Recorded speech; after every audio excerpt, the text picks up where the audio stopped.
எல்லாருக்கும் வணக்கம். என்னோட பேர் ஆரோக்கியம் இன்ஃபன் ராஜா. நான் இன்னைக்கு உங்ககிட்ட டேர்ம் இன்சூரன்ஸ் பற்றி கொஞ்சம் டீட்டெயில்டாக பேசலாம்னு இருக்கேன். டேர்ம் இன்சூரன்ஸ்லேயே ரொம்ப முக்கியமான ஒரு இன்சூரன்ஸ் வந்து டேர்ம் இன்சூரன்ஸ். அதாவது இது one of the type of life insurance. ஒரு காலத்தில் லைஃப் இன்சூரன்ஸ்னாலே டேர்ம் இன்சூரன்ஸ் தான் அப்படின்ட்டு இருந்துச்சு.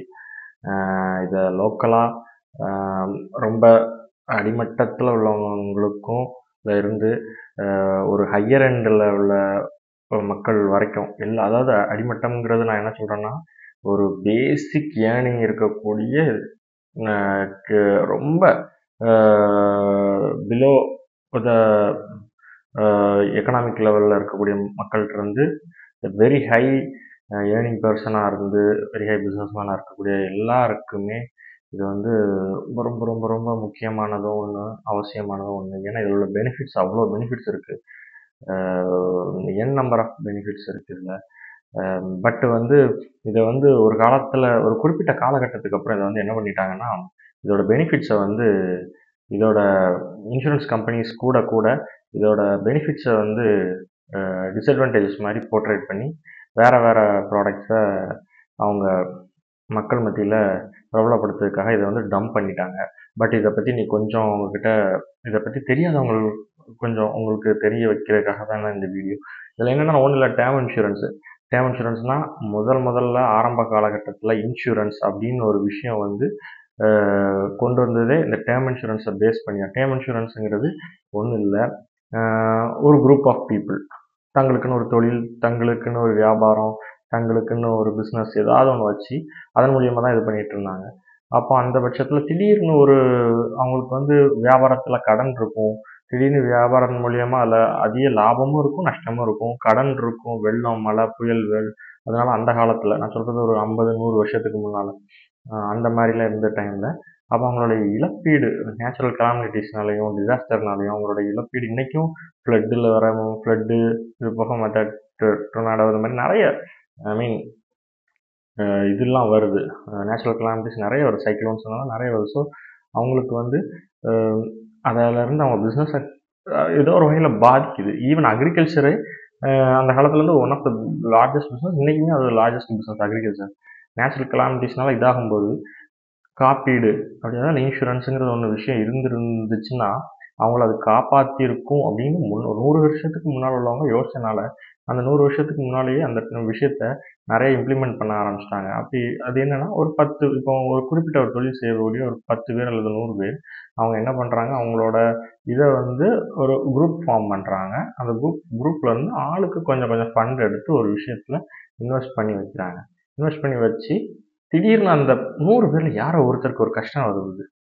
அதை வந்து அந்த கஷ்டம் வரும்போது 100 பேர்லேருந்து கொஞ்சம் கொஞ்சமாக கட்டின அமௌண்ட் ஒரு ஹியூஜ் சம் ஆஃப் வால்யூமாக இருக்குது. அந்த 100 பேர்லேருந்து ஒருத்தர் பாதிக்கப்பட்ட அந்த ஒருத்தருக்கு அந்த அமௌண்ட்டை கொடுத்து உதவுறாங்க.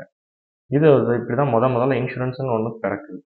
இதில் நான் இப்போ சொல்கிறது வந்து இன்சூரன்ஸோட பேஸில் இருந்து வரேன். ஏன்னா இது வந்து பாதிப்பாகி டிசாஸ்டராகி ஃப்ளட்டு அந்த மாதிரிலாம் நமக்கு சொல்கிறனால இதே உயிர் சேதம் அப்படிங்கிற ஆகும் பட்சத்தில் அந்த குடும்பத்துக்கு, அந்த குடும்பத்தில் மனைவி, மக்கள், அவங்களோட தகப்பன், தாய்மார் எல்லாருமே அத்தை, மாமா எவ்வளோ பேர் இருப்பாங்க. அந்த ஒன் அண்ட் ஒன்லி ஏர்னிங் பர்சனை பேஸ் பண்ணி தான் எல்லாமே ஜாயின்ட் ஃபேமிலி.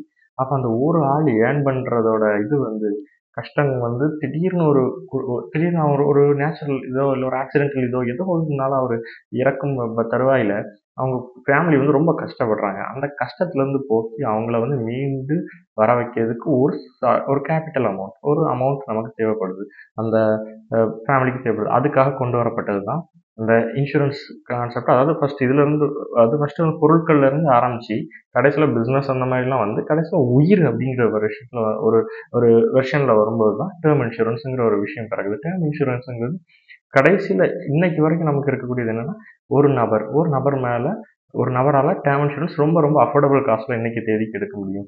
அதாவது வேறு எந்த இன்சூரன்ஸையும் இவ்வளோ காஸ்ட்லியான லோ ப்ரீமியம்னு எடுக்க முடியாது.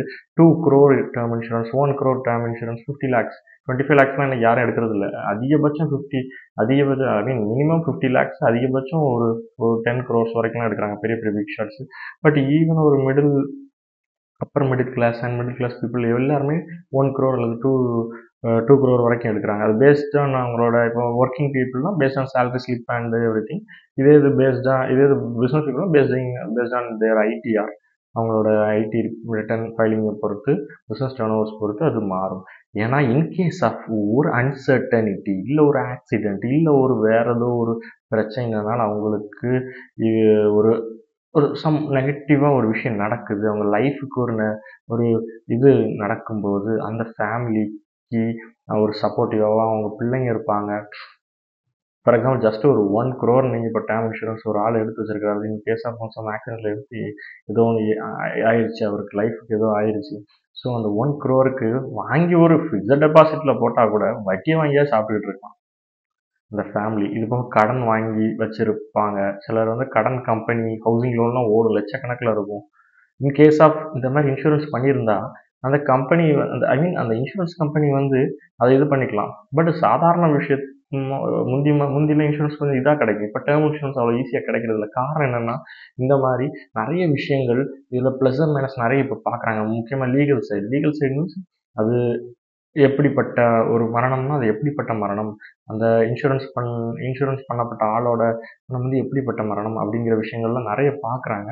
லீகலாக அதை நிறைய நோட்டீஸ் பண்ணி செவரல் ஸ்டெப்ஸுக்கு அப்புறம் தான் அந்த கிளைமை வந்து அவங்க இஷ்யூ பண்ணுவாங்க. இன்னைக்கு தேதிக்கு ரேஷியோவுக்கு 100ல் ஒருத்தருக்கு தான் இந்த மாதிரி ஒரு விஷயம் நடந்துக்கிட்டு இருக்குது. ஸோ கிளைம் வந்து 100 பேர் போடுற இடத்துல ஒரு ஆளுக்கு இது நடந்துக்கிட்டு செட்டில்மெண்ட்ஸ் அண்ட் எவ்ரிதிங் வந்து ஒரு லாங் ப்ராசஸ் தான் நடந்துட்டு இருக்கு. பட் முடிஞ்ச அளவுக்கு முந்தி இதெல்லாம் பேப்பரில் இருந்துச்சு. இப்போ பேப்பர்லெஸ் ஆகி முடிஞ்ச அளவுக்கு டிஜிட்டலாக கொண்டு வந்துட்டு இருக்கிறாங்க. ஸோ நீங்கள் டேர்ம் இன்சூரன்ஸ் பற்றி ரொம்ப இதெல்லாம் யூஸ் பண்ணுங்க. பேசிக்காக இன்சூரன்ஸ் எப்படி ஆரம்பிச்சதோ அன்னைக்கு தேதியில் உள்ள இன்சூரன்ஸ் தான் அடுத்தடுத்த லெவலில் மாறி பரிமாணங்கள் வளர்ச்சிகள் இருந்து இதில் கொஞ்சம் ரைடர் பேக் வைக்கிறாங்க. அதில் ஆக்சிடென்டல் டெத் பெனிஃபிட்னு வைக்கிறாங்க. அடுத்து இதை கொஞ்சம் டேர்ம் இன்சூரன்ஸை ப்ரொமோட் பண்ணுறதுக்காக கவர்மெண்ட் சைடில் இருந்து ஒரு இது tax relaxation, income டேக்ஸில் 8TC, 10D, 1010D இந்த மாதிரி செக்ஷன்ஸ்லாம் வைக்கிறாங்க. ஸோ தட் அவங்க வந்து அந்த ப்ரீமியமில் வந்து அவங்களோட டேக்ஸ் வைவரை யூஸ் பண்ணிக்கலாம். இப்படி பல விஷயங்களுக்காகவும் இப்போ டேர்ம் இன்சூரன்ஸ் இது பண்ணிட்டு இருக்காங்க. But term insurance main concept in case of ஒரு ஆக்சிடென்டல் ரிஸ்க் இல்லைன்னா ஏதோ ஒரு ரிஸ்கில் அந்த அதாவது the bread winner of the ஃபேமிலிக்கு ஏதோ ஒன்று ஆயிட்டுன்னா அவங்களோட டெப்ட்டு, ஃபினான்ஷியல் சப்போர்ட்டு எல்லாத்தையுமே அதை ஈக்குவலைஸ் பண்ணி கொஞ்சம் அவங்க ஃபேமிலியை வந்து ரொம்ப செக்யூர்டாக பாதுகாக்கிறதுக்காக யூஸ் பண்ணக்கூடியது தான் அந்த டேர்ம் இன்சூரன்ஸ். ஏன்னா ரொம்ப கம்மியான ப்ரீமியமில் அதிகமான ஒரு கவரேஜ் கிடைக்குது. அதுதான் இதில் ஒரு மெயின் இது. ஸோ டேர்ம் இன்சூரன்ஸை பற்றி வேறு எதுவும் டவுட்டு அந்த இது இல்லை உங்களோட சஜஷன்ஸ் எதுவும் இருந்துச்சுன்னா நீங்கள் இந்த வீடியோவோட எண்டில் எனக்கு நீங்கள் பார்த்து முடிச்சுட்டு எனக்கு கமெண்டில் தெரிவிங்க. நன்றி, வணக்கம்.